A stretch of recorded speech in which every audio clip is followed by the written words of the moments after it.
Hello and welcome. Thanks for joining me today.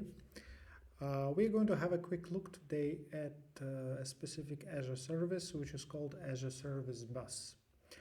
The reason I want to talk about it because you see currently we are using quite a lot of microservices, right? There is a tendency in general to divide a big solid monolith application into smaller ones and like microservices to make them more independent.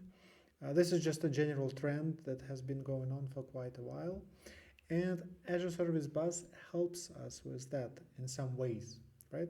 So let's look first what an Azure Service Bus is, right? Azure Service Bus, it's similar to traffic controller, right? So when you have your application in a cloud, and traffic flows into your application, it needs to pass through the service bus when there is a communication between your application and something else, right? It could be another application, it could be specific microservices within the same application. So, for example, in this picture, we can see that there is some communication going on, and this service bus, there is a service bus topic, right? And service bus topic, messages go one way and they come from somewhere else. There are some events falling through, so it's kind of a hub, right? A hub. The message goes in, goes out. So that's how it normally works. And what is it used for, right? So basically it used to increase the efficiency and reliability when we work with different messages between microservices. And Azure Service Bus ensures that the information is delivered. And so that's what it's main goal, let's say it like this, right? When we talk about service bus architecture, what's important to take into consideration first is messaging patterns. What kind of messaging goes back and forth? Is it a one-way messaging, request response message, or is it publish subscribe, things like that? Then we talk about scalability.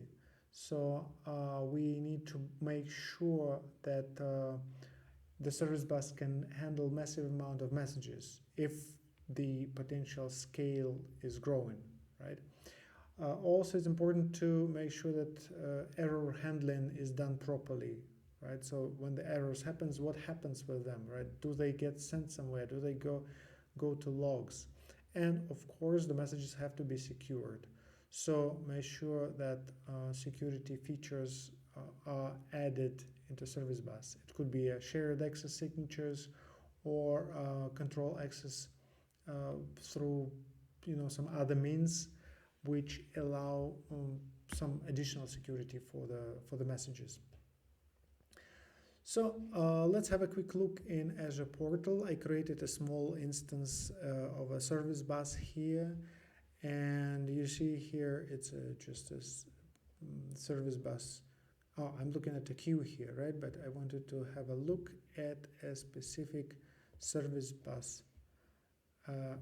My sandbox is gone, so it doesn't matter. I won't be able to show it to you. So then let's have a look at the picture, and next time, during the next video, I'll show you the actual Azure, how it looks like. So basically, what we have inside the service bus, of course, there are some queues and topics. So for messages, there should be a queue, and the messages come into this queue, they stay there for some time, and then they leave the queue somehow. So let's say one application connects to the service bus to pull the messages out, and another application sends the messages into service bus. And of course, we need to make sure that there is access to the messages, to retrieve them, and of course to send them properly. So there is no firewall or something like this blocking messages between the actual application which sends message to the service bus and the one that retrieves it. One more point before we go into practice, I wanted to show you some troubleshooting things like to keep in mind when you do troubleshooting with service bus. First, you should monitor the queues and topics, and we'll get into this in the next video. Then you always check the dead letter queues, because if the message does not get through, then it gets into the dead letter queue. And of course, make sure that connection strings are up to date, they're configured properly. Yes, so these are the three main points to consider when you troubleshoot service bus application. So I stop for now, and then in the next video we go to the actual service bus in Azure and see how it could potentially work. So thank you for joining. Have a good day. Bye bye.